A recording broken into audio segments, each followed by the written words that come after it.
Hello.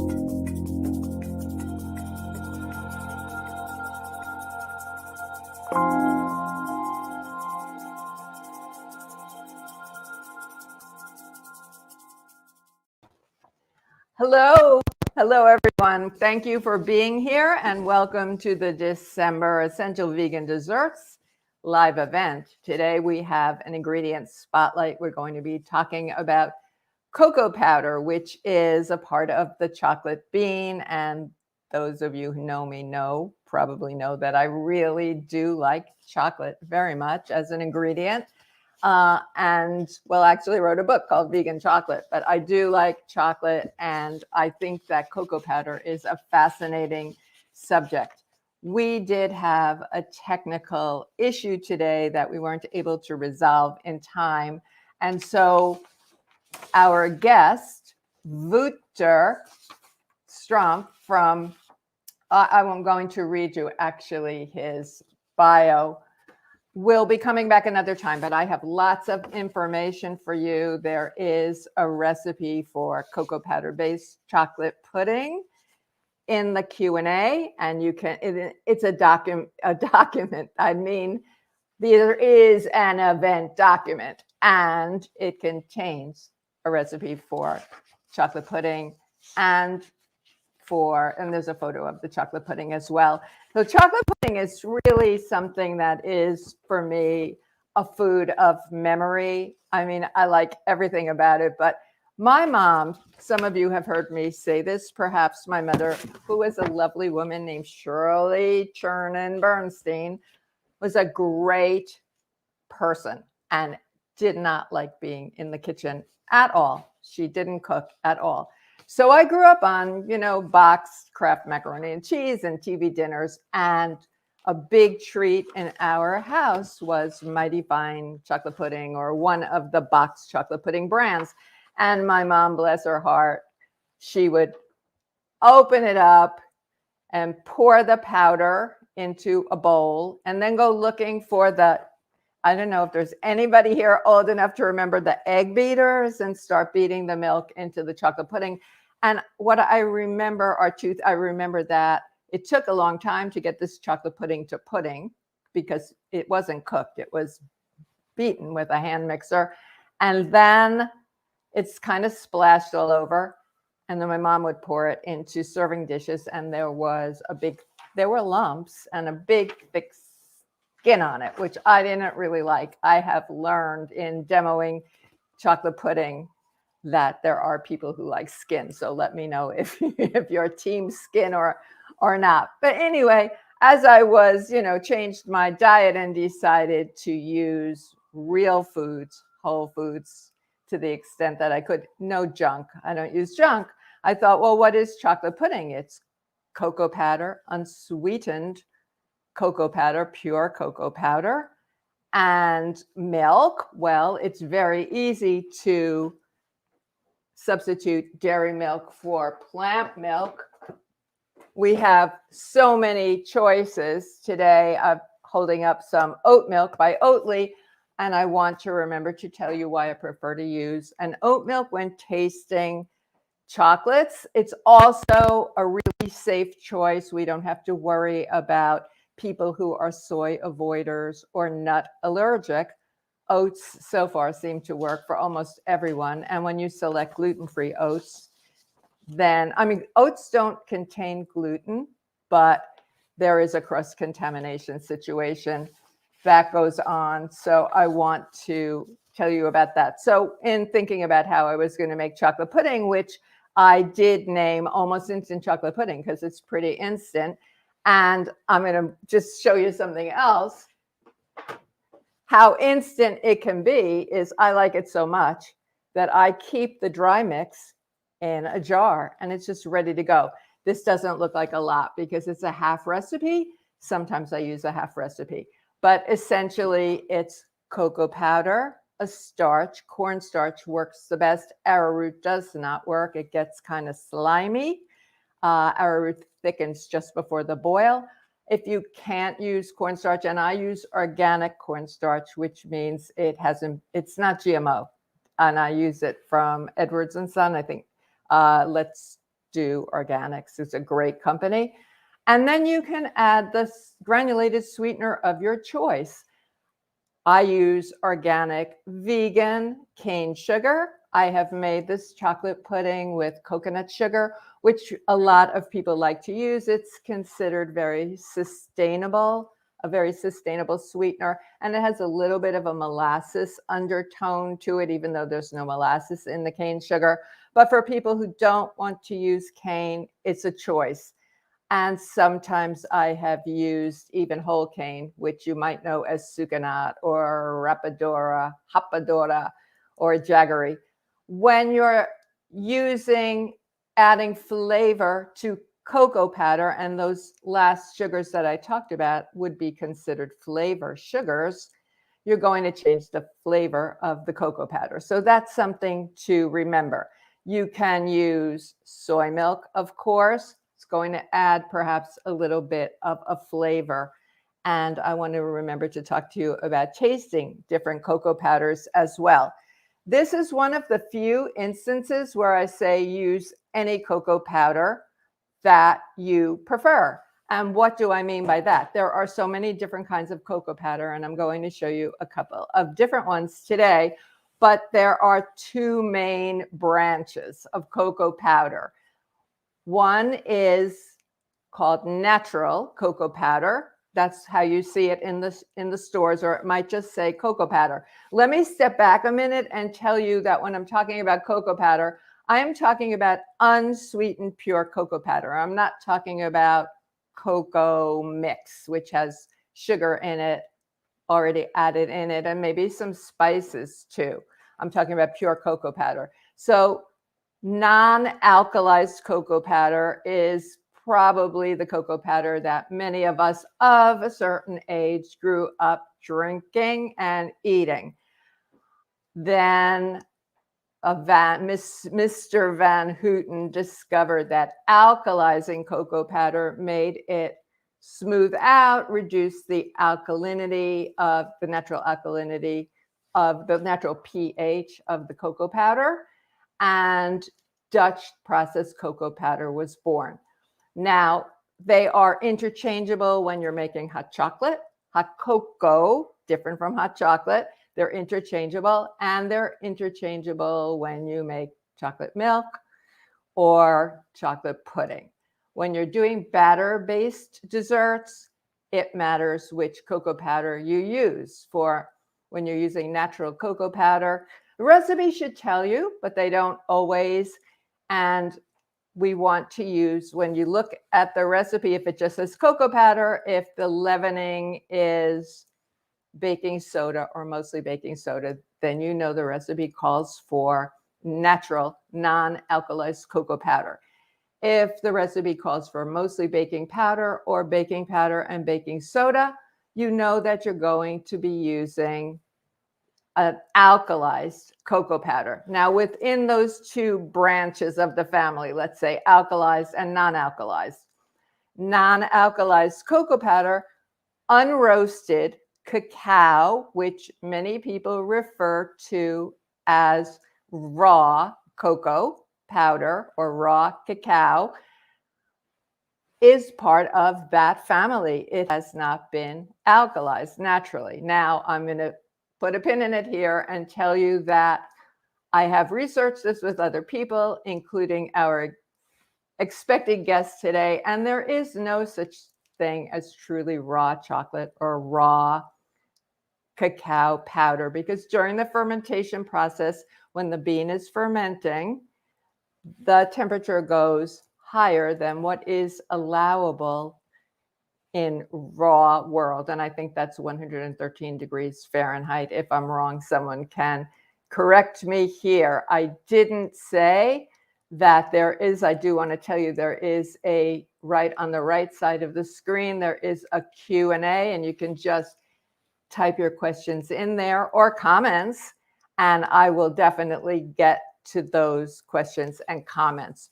Now, on the other side of the alkalized cocoa powder, we have all different varying degrees of alkalinization. If I said that right, say that 3 times. It's a little difficult. And so there are color differences and there are flavor differences all the way at the end. If you remember Oreo cookies, and I hear that they're accidentally vegan, but I prefer to make my own Oreo type cookies. We're using what's called black cocoa powder to enhance the color, to give it that really dark look. That is very highly alkalized cocoa powder. And you want to use just a little bit because the flavor isn't there. But I'm going to show you a couple of different cocoa powders from the Dezan, that's D-E-Z-A-A-N, cocoa powder brand, and they're beautiful cocoa powders and they're all different colors. So that's something else to talk about. There is the color of the cocoa powder when it's dry, and then what happens to it after a liquid has been added. And so it's quite different.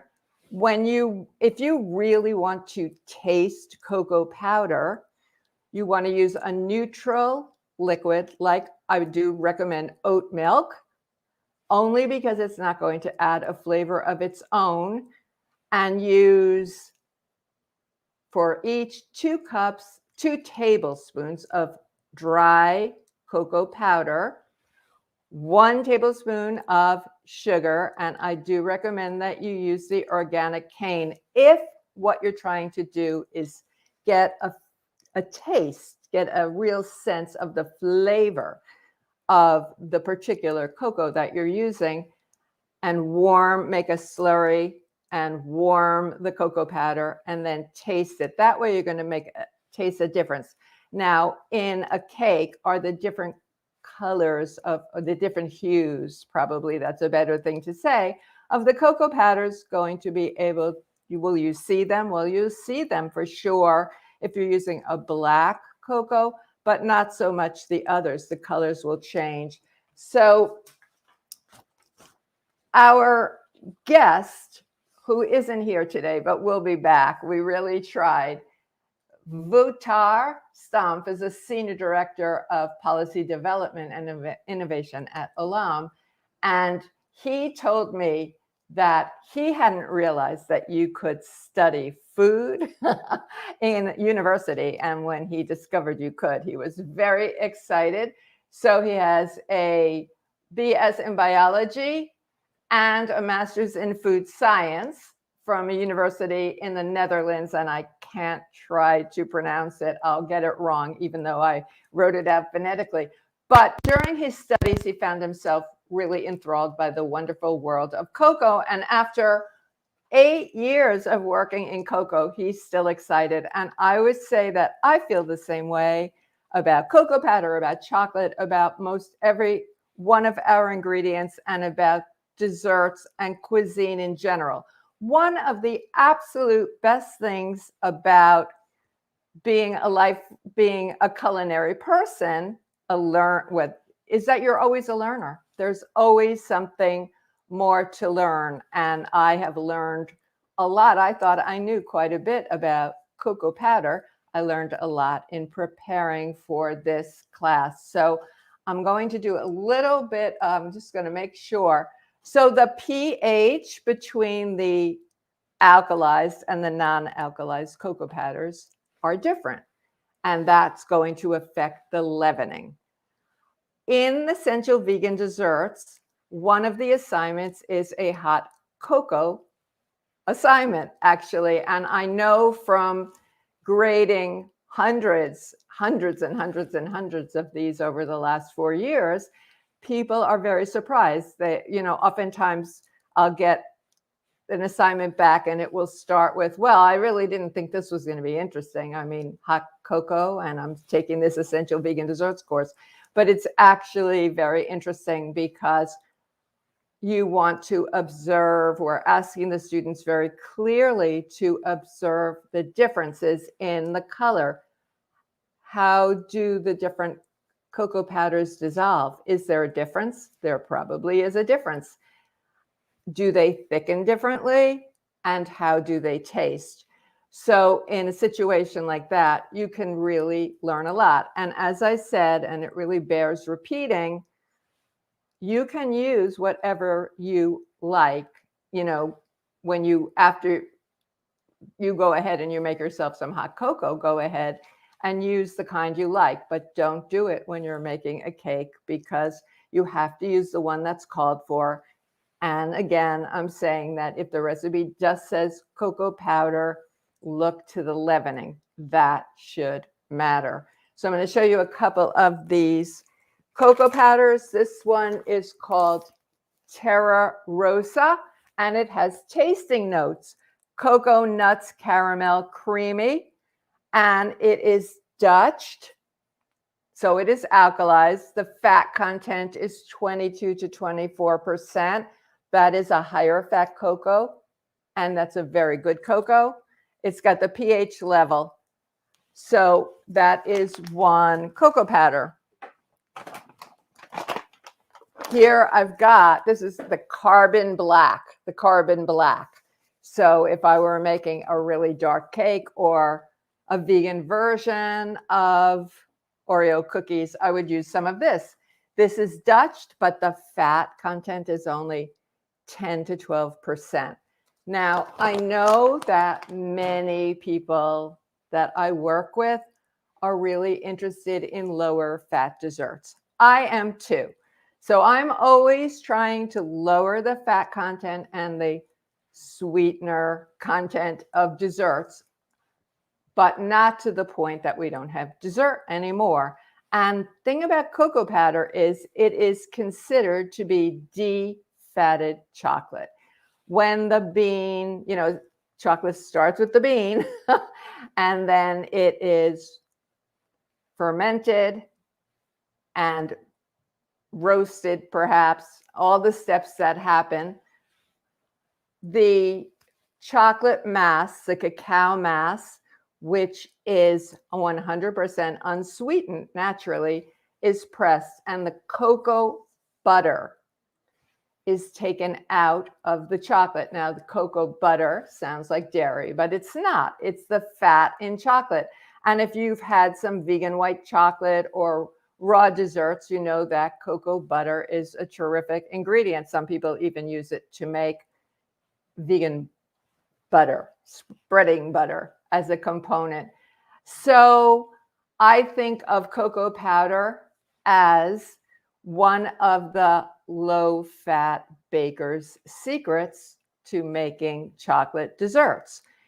If you're going to be using it in place of chocolate, you need to add some fat back in. So you have to decide. But in the case of a chocolate pudding, well, here's my recipe. I really know this one by heart, but it's organic granulated sugar or coconut sugar, some starch like cornstarch, Dutch processed cocoa, because that's my choice. It doesn't have to be your choice, and plant milk, and a little bit of chocolate melted in at the end if you like. So in a way, it's a very low fat and very comforting dessert. This time of the year, you could add some peppermint to it and make it very Christmassy. Or, I mean, I've had people tell me that they add some amaretto. I don't know. I like my chocolate pudding really straight up. If I want it as a frosting for one of my top 5 cakes, which is the Brooklyn Blackout cake, which is a chocolate cake filled and frosted with chocolate pudding, I'll add a little bit of agar to it. So I'm just going to stop right here and answer a couple of questions before I go back and talk some more about cocoa powder. Hello, Chef Shar.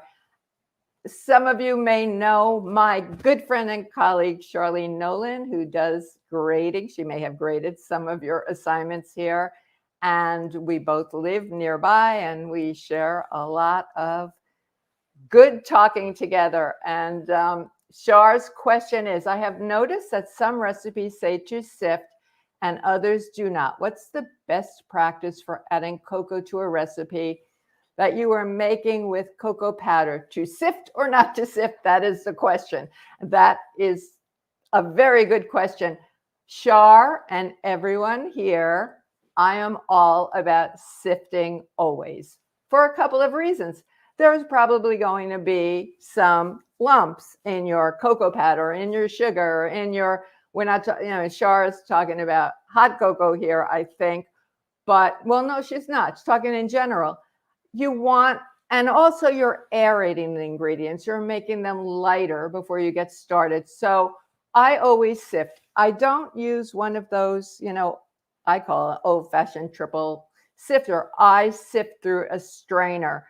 So Shar, to sift, that is the answer. Thank you for asking that question, because that's one of my things. It's like, come on, take an extra 2 minutes to sift and you're going to get a better result. Hilda, hi Hilda. Hilda wants to know, how do you make a creamy, yummy hot chocolate with no dairy?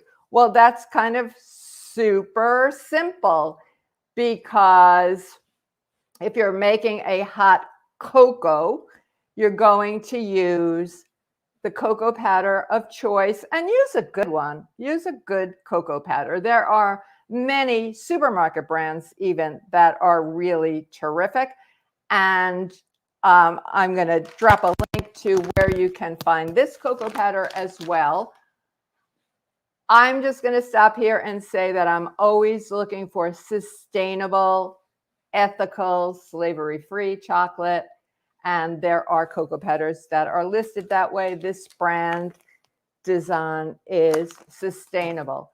So then you're just going to use any of your favorite non-dairy milk, Hilda, and maybe you don't have one yet because maybe you haven't tried a non-dairy milk yet, but you can use oat milk, you can use almond milk, you can use soy milk and make a wonderful beverage. What you want to do, cocoa powder benefits from being what people refer to as bloomed. It gives the powder a chance to bloom, to soar. So I usually put the cocoa powder, I'm making hot cocoa here now in a saucepan, the cocoa powder, the starch, and the sweetener in the saucepan, been sifted in, Shar, and then whisk it up, and then add maybe 1/3 to 1/2 the amount of the plant milk, and stir, stir, stir, and let the cocoa just sit in the liquid for just a little while. That will help the flavor. And then blend in the rest, bring it up to heat, over medium heat, and make sure that you are watching the bottom so the bottom doesn't scorch, because even though it's not solid chocolate, cocoa powder can scorch. I want to show you something. So this is called a flat whisk. I thought I knocked over my table. And it's a great way to reach the bottom and sides. And when I'm doing chocolate, I prefer to use a pot like this that has sloping sides so I can really get to the sides, but it's not necessary. So Hilda, I hope that helped you. Just get a nice cocoa powder, get a nice plant milk. And another thing that I do for people who are really interested in extra low fat is sometimes I will use a kind of a light type plant milk and make a little slurry of arrowroot or cornstarch and add it into the cocoa, and it gives it a thicker mouthfeel, like as if you used cream. I think using less fat, what I mean by that is less butter, and I'm talking about vegan butter, and less cream in chocolate desserts makes the chocolate really pop. Thank you. Patrick put the link for the cocoa powder that I'm talking about here. So, hi, Laura. It's good to see you. So Laura wants to know what my go-to favorite knife for chopping chocolate is. If you had asked me a couple of years ago, I would have said a serrated knife, and that works pretty well. But now I just use my chef's knife. And when I'm chopping a big block of chocolate, I start on a corner, and go. When I have decided that I'm going to chop a whole lot at one time, I'll chunk it and powder it in my food processor or my Robocoup, because to me, mise en place is everything, and I don't necessarily want to have to stop and chop an ounce or two of chocolate. So I do that, I weigh it, I label, it's this chocolate, this percentage, this date. So I hope that helps you, Laura. But I like using a heavy chef's knife. Okay, Ruth has a question. What's the difference between regular cocoa, i.e. Hershey's, and Dutch process? Well, that's a good question and a way for me to go back to the beginning. So Hershey's, which is a very familiar brand for a lot of people, is known for, or was known over the years for, their non-alkalized cocoa powder. Today, they have different kinds. They have one that's called Special Dark, that is a combination of natural and alkalized, and really does count as an alkalized cocoa powder. So the difference, Ruth, is that natural cocoa powder hasn't been alkalized. Dutch process has been alkalized.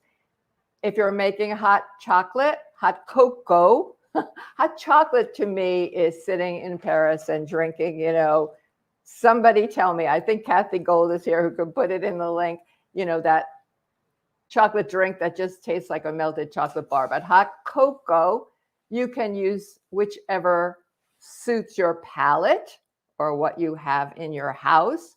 And the same thing with chocolate pudding. It does matter, again, when you're making a cake. You have to use the cocoa powder that is listed in the recipe, and it should say alkalized or Dutch or non-alkalized or natural. If it doesn't say that, look to the leavening. If it's mostly baking soda, you're going to use natural cocoa powder, non-alkalized. And if it's baking powder and maybe some baking soda, you're going to use the Dutch. So I hope that helps. I hope that helps. Melissa says that she recently bought some black cocoa from King Arthur flour for baking a dark rye. Oh, that sounds yummy. That sounds really delicious. Melissa, I'm not so much of a bread baker, although during the lockdown I did make more bread. But the black cocoa it sounds to me like you're using it to color your bread in the same way that people who make an Oreo type cake or an Oreo type cookie, meaning very dark, black, it's just for coloring. Don't use too much because it is very highly alkalized. Now, this is my opinion, and I don't think it adds to the flavor. But let us know about your rye bread. That sounds absolutely delicious. Hi, Vera.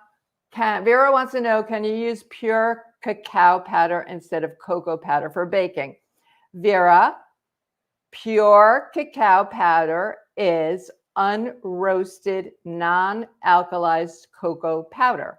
So you can use it in any recipes any recipes for baked goods that call for non-alkalized cocoa powder, because that's what it is. So you don't want to use it in recipes that call for Dutch process. I hope that helps you. Sharon, hi Sharon. How can I make a milkshake with cocoa and no sugar? Well, you can use dates or date paste to sweeten your milkshake. I often do that. Now, of course, you're going to change, you're going to add some flavor of dates to your milkshake, but it can be really delicious. So that's something I do. I recently bought 15 pounds of Majol dates with 2 of my friends and colleagues in Philadelphia. So we each got 15 pounds of these gorgeous dates, and I keep them cold because I'm going to have them for a while. I make date paste in quantity, but you want to pit your dates. And I look at every single one because occasionally, very occasionally, but it can happen, the inside of a date will have some black. It will be moldy. You want to get rid of that. Make sure all the dates are pitted. You might want to soak them ahead, depending on the kind. If you don't have a high-speed blender. Actually, when I'm incorporating dates into something like a milkshake, I do soak the dates, but I never get rid of the liquid because it's so delicious. It's like liquid gold. It's nice and sweet. So you go ahead and make a date cocoa milkshake. That will be delicious. I can promise you that. Sippy says, hello, will this event be recorded for playback? I have to work and would like to know. Well, this event, all of our live events are recorded, so you can go back and watch it, and that would be just wonderful. Enjoy the rest of your day. Wanda wants to know, is Dutch cocoa vegan friendly? Well, absolutely. Cocoa powder is vegan. It is a plant. The Dutching doesn't change that whatsoever. So it is a vegan chocolate. Yes, Wanda, you can be assured about that. Not to worry at all. Hi, Linda. It's good to see you. Can the almost instant chocolate pudding be made without cornstarch for those who are allergic to corn? Yes. Linda, in that case, use tapioca starch. You just don't want to use arrowroot. In my kitchen and in my life, arrowroot is really a preferred starch for me. I like it. I like where it comes from. It's very digestible. It's very soothing to our digestive system. But when it's boiled in the way that you have to cook chocolate pudding, you're going to get this like really slimy kind of result. So you don't want to use that, but go ahead and use just a tad more of tapioca and you'll be fine. Hi, Sherry. Are all cocoa powders gluten and dairy free? Well, it should be such a simple question, right? But today we have to read labels every single time we shop because sometimes you buy something that's fabulous, take a bar of chocolate and you go back to get some more. And what do you know? Some milk powder has been added. So you want to make sure. I would say that pure cocoa powders, meaning unsweetened cocoa, the only thing on the label should be cocoa powder. And then there'll be, if it's Dutch, there will be whatever was used for alkalizing it. So it will be dairy free. In terms of gluten free, chocolate is gluten free. I think that's a great question, and I'm going to find out. But I think that depends on the manufacturer. There could be some cross contamination. Very unlikely. A company that makes cocoa powder isn't going to have milk products in the room where, with the machinery. So I think you can rest assured. And that's another reason that I really like using cocoa powder. So Cheryl says, I wish there was a cheat sheet of these details. Well, I'm glad that you're learning some things that you didn't know, Cheryl, and you can go back in and watch the event again and take some notes if you like. Go ahead and do that. Hi, Kathy. Yes, I knew my friend Chef Kathy Gold would know the hot chocolate I was talking about. So it's at Angelina's in Paris. And many years ago, my little boy, my son who was in college, did his junior year abroad in Paris and invited Mama to come by. And he had this whole itinerary. It was so adorable. And one of the places he took me to was Angelina's. And they do chocolat chaude. Kathy's got a better French accent than I do. It is so rich. It's just liquid chocolate really. It's like they melt this fabulous chocolate. So thank you for reminding me. My brain wasn't going there. You know, I haven't traveled in a while. Thank you, Kathy. Cheryl says here in North America, oats are more sustainable source as well. Well, that's true. That's another reason that people are moving over to oat milk is that it is considered a very sustainable crop.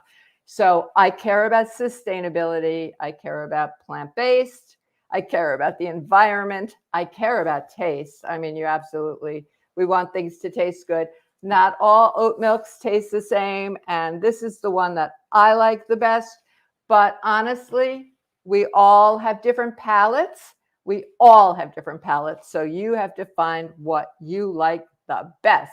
Now, Linda has her recipe for us, half water, half milk.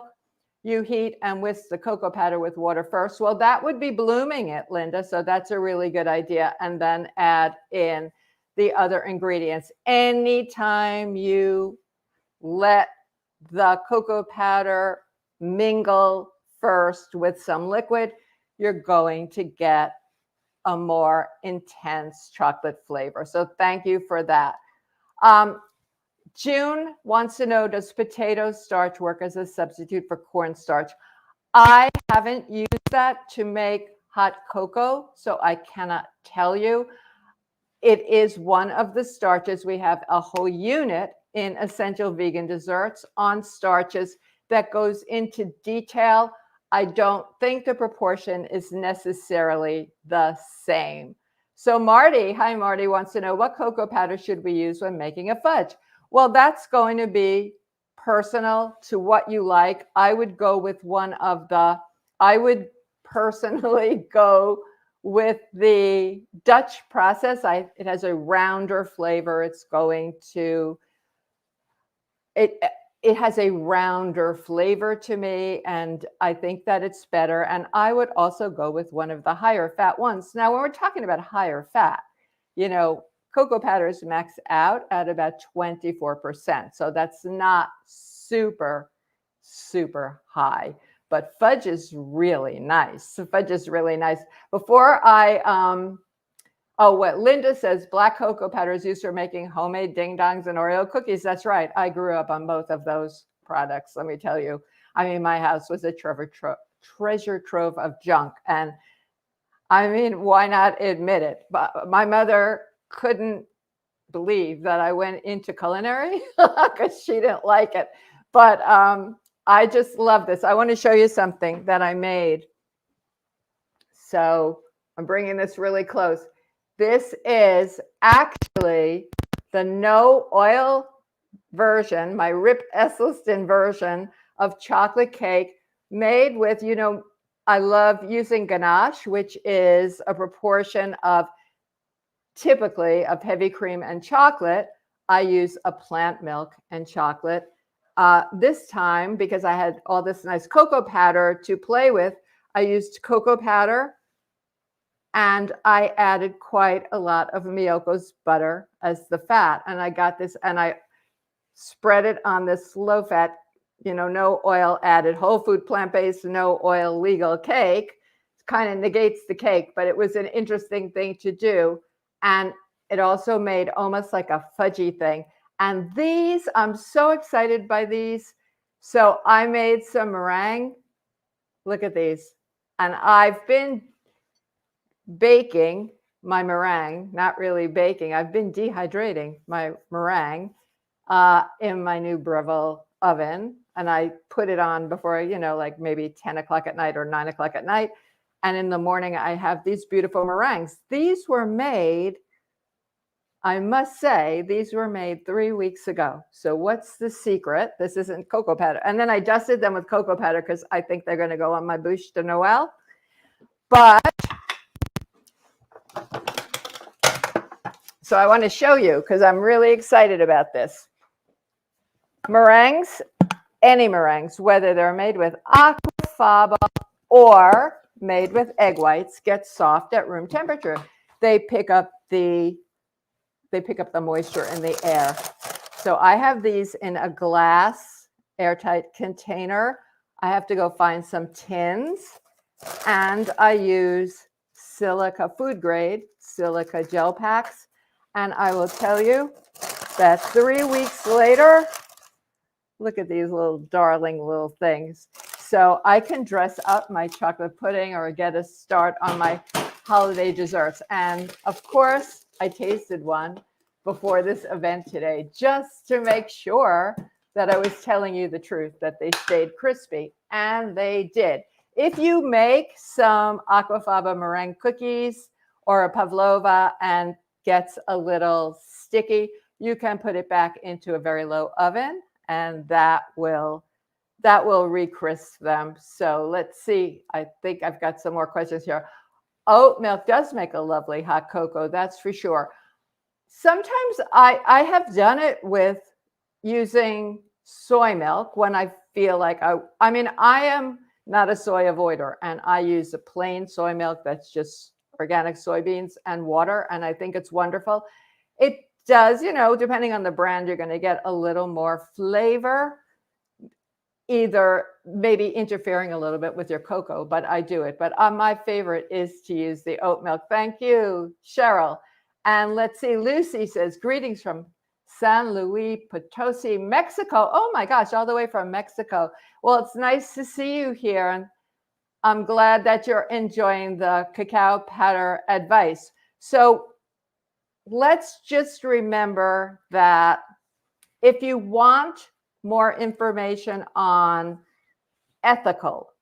using ethical cocoa powder, ethical chocolate. I mean, there's chocolate, and then there's cocoa powder, and then there, you know, the nibs. I'm not doing this in order. You can go to the foodempowermentproject.org. They have a chocolate list that they keep very up to date on companies that are doing fair trade chocolates, but it's even more than that. They are pledging that there is no child slavery in the production of chocolate, which is really a thing.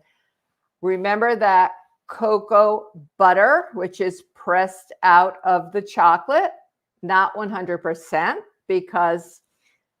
or it's put back in to make couverture and so on. That is the fat that's naturally occurring in chocolate. It isn't dairy. And pure chocolate is called, oh, thank you. Patrick put the link to the Food Empowerment Project. There are others, but this is a great resource.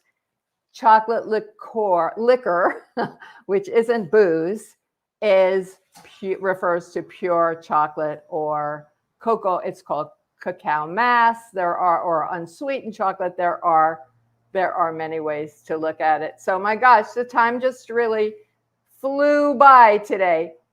I want to welcome, even though I'm going to say goodbye to you in a few minutes, thank everyone for coming today. Students who are new, students who are alums, special welcome to you. Any of my students who have a problem of a technical nature going through the course at any time, just write to studentservices@ruby.com. Remember, there's a Q&A at every assignment. You can ask a question there. You may find your answer there already. And you can always write to me, and this goes to anybody on the call, Fran@ruby.com, and I'll be happy to interact with you, to discuss anything with you. Let's remember that cocoa powder is a terrific resource. I think you get a lot of chocolate flavor. It's just pure chocolate. Sample a few, see what you like. And I want to wish everyone, I mean, my goodness, today is the 9th? I should know because it's live event day, but I think it's the 8th of December. And so I want to wish everyone, Passover is gone. That slid right into Thanksgiving. My kids had latkes with leftover cranberry sauce on Sunday night of Thanksgiving, but I want to wish everyone who celebrates a Merry Christmas and everyone a very happy, healthy, safe, and fun New Year. And I will see you online in January So again, thank you so much for being here. Have a great rest of the day wherever you are in the world. And I hope I see you again. Happy New Year.